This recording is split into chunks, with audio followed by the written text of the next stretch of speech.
Welcome to this Employee Wellbeing Service presentation on stress management.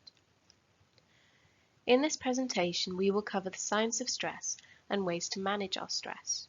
We will discuss a range of resources which are linked to below in the description.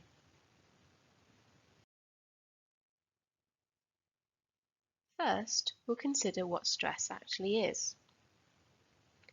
Understanding what stress is and how it can show up in us can help us become more aware of how we experience stress. Noticing our stress triggers and our response to stress is the first step to learning to manage it. So let's look at a definition of stress.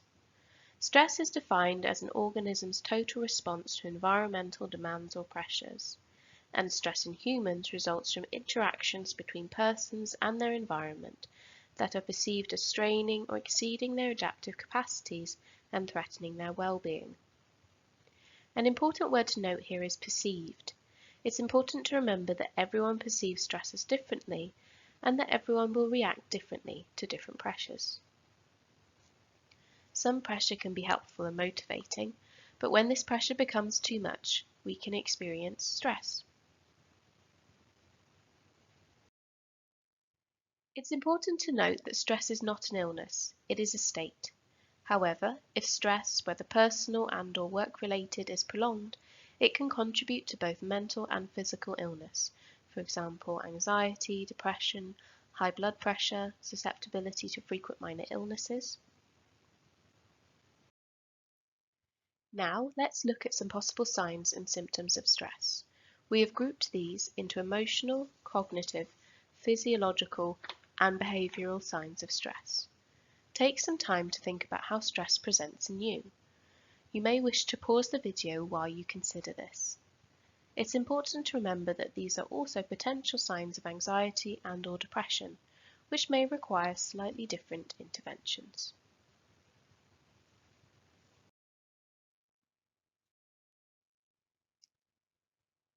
One way to think about stress is to think of the idea of a stress bucket. The stress bucket metaphor is a helpful way to think about how we can try to control the buildup of stress in our lives. Imagine you have a bucket you carry around with you, which gradually fills up when you experience different types of stress. If you're experiencing a high amount of stress, the bucket will soon fill up. The size of the bucket varies from person to person and can change on a day-to-day basis. Some days you might feel overwhelmed by everything, but on other days you may feel strong enough to cope.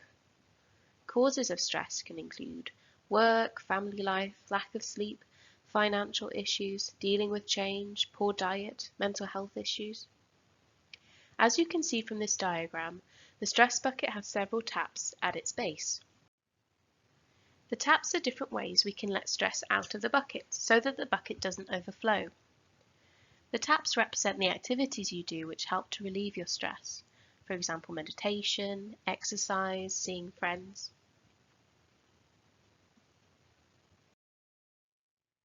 Thinking about this more broadly, this slide shows areas which you can address to manage your stress level. They include lifestyle factors, connecting with others, relaxation and mindfulness, and self-compassion.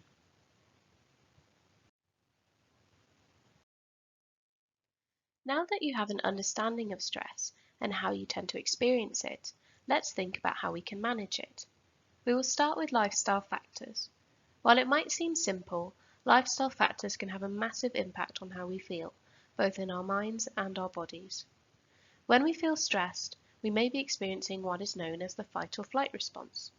Sometimes our bodies respond to stressful situations by preparing our body physically to deal with that stressor, whether to run away from that situation or to fight it. This can be helpful in certain contexts and for short periods of time, but prolonged stress can have a negative impact on our body. We may feel sluggish, lethargic, or very tense and restless. Physical exercise can be a great way to combat the negative physical impacts of stress.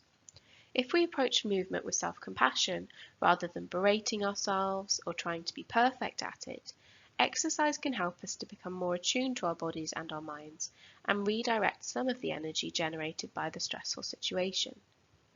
You may wish to try Doing Our Bit, an online exercise platform available to NHS staff. Alternatively, Yoga can be a very effective way of becoming more grounded and attuned with our bodies, in particular through the breath. Both Yoga with Adrian and Yoga with Bird have lots of videos for beginners, and so can be a good place to try yoga. Finally, the Couch to 5K program has helped many people to start running by gradually building up to 5 kilometers. Eating well, that is enough, regularly, and a well-balanced diet is another important facet of helping us to feel better in our bodies and therefore managing our stress. If you feel you require advice or support around this, the staff dietetic service is available. Finally, getting a good night's sleep, which both eating well and exercise can help with, is key to dealing with pressures in our lives. You can find advice about improving your sleep at the NHS website.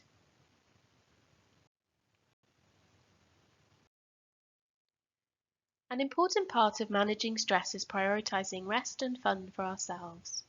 Sometimes when we feel stressed, we can begin to only prioritize being productive and become quite narrow in the activities that we pursue. Making time for fun is key to relaxing. Connecting with others is also important for managing stress and pressure.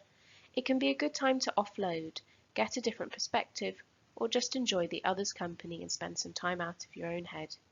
If you feel that you are struggling with work-related stress, you may wish to ask your manager to conduct a stress risk assessment with you.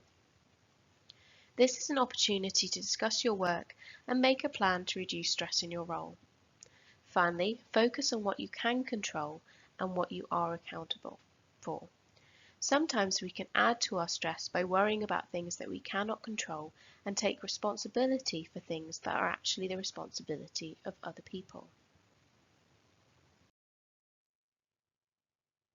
One helpful way to get perspective about what we have control over is by filling in a circle of control chart, thinking about what we have the most control, some control, and no control over.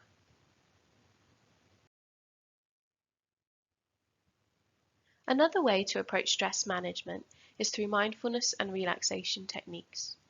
When we are stressed, our thoughts are often stuck in the future, worrying about things that could happen, or the past, worrying about things that have already happened. Mindfulness can help us to learn to live more in the present moment and to notice our thoughts and feelings rather than fight with or avoid them, which can help us to process our more difficult thoughts and feelings. Being mindful also increases your awareness, for example, of your personal stress triggers, which can be helpful when it comes to managing these. To give you an idea of what mindfulness entails, we will go through a mindfulness exercise called Leaves on a Stream. First, sit in a comfortable position and either close your eyes or rest them gently on a fixed spot in the room.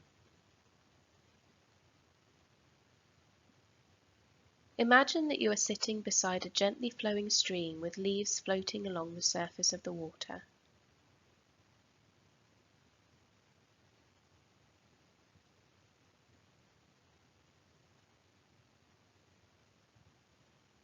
For the next few minutes, take each thought that enters your mind and place it on a leaf. Let it float by. Do this with each thought, pleasurable, painful, or neutral. Even if you have joyous or enthusiastic thoughts, place them on a leaf and let them float by.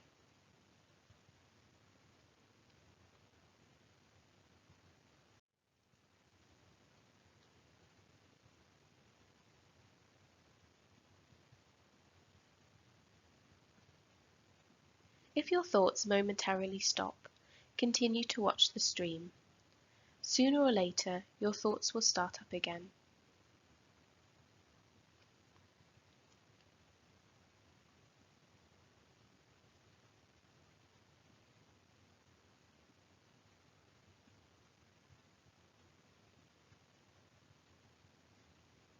Allow the stream to flow at its own pace.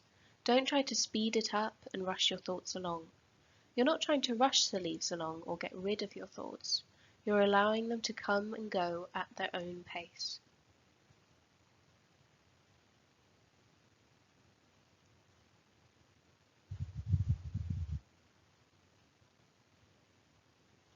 If your mind says, "This is dumb, I'm bored, or I'm not doing this right," place those thoughts on leaves too and let them pass.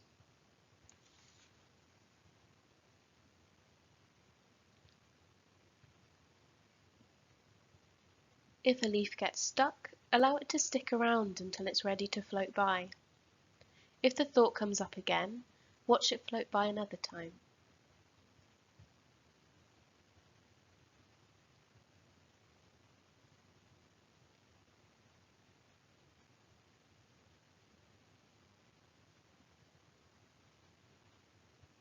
If a difficult or painful feeling arises, simply acknowledge it.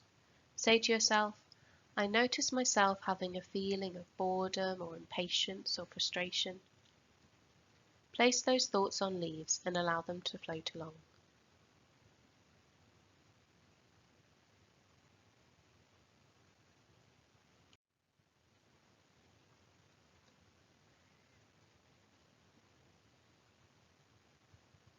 From time to time, your thoughts may distract you from being fully present in this exercise.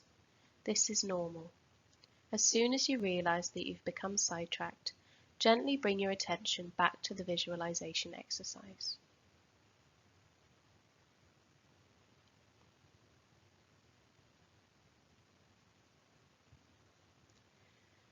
When you are ready, gently bring your awareness back to the room and open your eyes. If you are interested in mindfulness, there are many resources available. The Headspace Mindfulness app is currently free for NHS staff. The Palouse Mindfulness website provides a free online mindfulness-based stress reduction course. Finally, Activate Your Life is an online course from Public Health Wales which uses mindfulness principles. Breathing retraining can help you to become more aware of your breathing. Finally, grounding exercises can help us to feel more grounded in our environment and bodies when we are feeling very stressed. One example of a grounding exercise is the 5-4-3-2-1 technique. Let's try this now.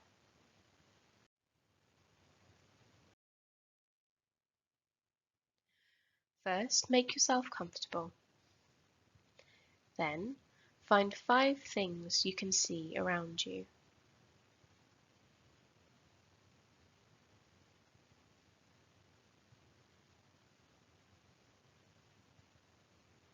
Next, find 4 things that you can touch around you.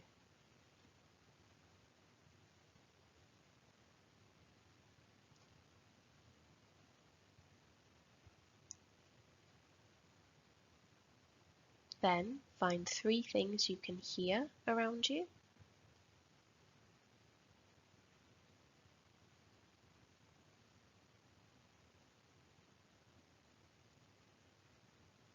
Now find 2 things you can smell around you.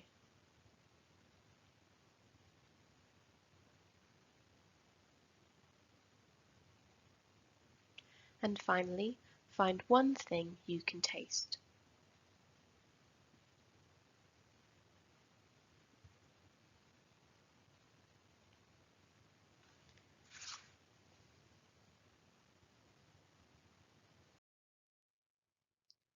The final approach to managing stress that we will cover is self-compassion.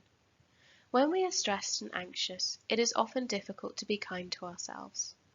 However, being overcritical of ourselves can add a whole layer of suffering to situations which are already difficult. Learning to develop self-compassion can be a really helpful way to soothe ourselves when we're stressed. Selfcompassion.org resources provide self-compassion practices and meditations. The Employee Wellbeing Service provides introduction to compassion and self-care workshops. And the Centre for Clinical Interventions has a very helpful workbook to develop self-compassion. Let's look at some techniques which might be helpful for self-compassion. The Compassionate Friend exercise from Kristen Neff's website selfcompassion.org, which is called How Would You Treat a Friend? Let's try this exercise now. Write down your answers to the following questions. You may wish to pause the video to give yourself time to answer them fully. Question 1. First, Think about a time when a close friend has felt really bad about themselves or is struggling in some way. How would you respond to your best friend in this situation, especially when you're doing your best? Write down what you tend to do, what you say, and notice the tone in which you typically talk to your friends. Question 2. Now think about times when you feel bad about yourself or are struggling. How do you tend to respond to yourself in these situations? Again, write down what you do, what you say, and notice the tone in which you talk to yourself. Question 3. Did you notice a difference? If so, ask yourself why. What factors or fears come into play that lead you to treat yourself and others so differently? Finally, write down how you think things might change if you respond to yourself in the same way you typically respond to a close friend when you're suffering. Try treating yourself more as you do your good friend and see what happens.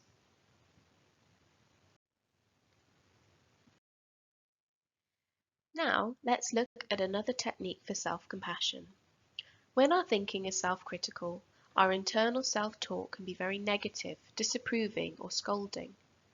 It's important to note that our thoughts and how we think is a huge determinant of how we feel. Therefore, one way to change the way we feel is to change our thinking. This means that you don't just accept your self-critical thoughts as true, but instead use techniques such as deep breathing and the compassionate friend exercise to help your mindset become more self-compassionate. Once you're in this more helpful frame of mind, start to question the way you're thinking and try to bring a more compassionate perspective to the situation. Doing this can then have a positive impact on how you are feeling. A thought diary can help you to identify your thoughts and become more self-compassionate by coming to a more self-compassionate conclusion. Start by writing down the triggering events, feelings, or images, and then the unhelpful thoughts and images and their meaning that accompanied that event. Name the feeling or emotion, and then try to think of a more self-compassionate alternative to those unhelpful thoughts and images. And then finally, try to reflect on your understanding and any change in how you felt and what you might have done that helped. With practice, these techniques can help you to become more self-compassionate and more able to soothe yourself during stressful times. Finally, I will go through some general online resources to help you cope with your stress and where to get support should you require it. Silver Cloud is a free online CBT platform with different programs to help you learn to manage your difficulties. Programs available include help for stress, sleep, panic, low mood, and many more. Stress Control is a highly effective 6-week online course which teaches skills to manage stress. And finally, the Centre for Clinical Interventions is a website which provides workbooks on a range of mental health problems where you can learn techniques and skills to manage your difficulties. If you do feel you require more support or intervention, you may wish to contact the Employee Wellbeing Service. We can offer you a resource appointment with a member of our team and, if appropriate, offer guided self-help and counselling. You can find our contact details in the description. Alternatively, you may wish to refer yourself to Health for Health Professionals Wales, which provides a range of support to NHS healthcare staff. To summarise, there are a range of ways to manage stress in your life, including lifestyle factors, connecting with others, mindfulness, and self-compassion. Thank you for taking the time to watch this Employee Wellbeing Service video.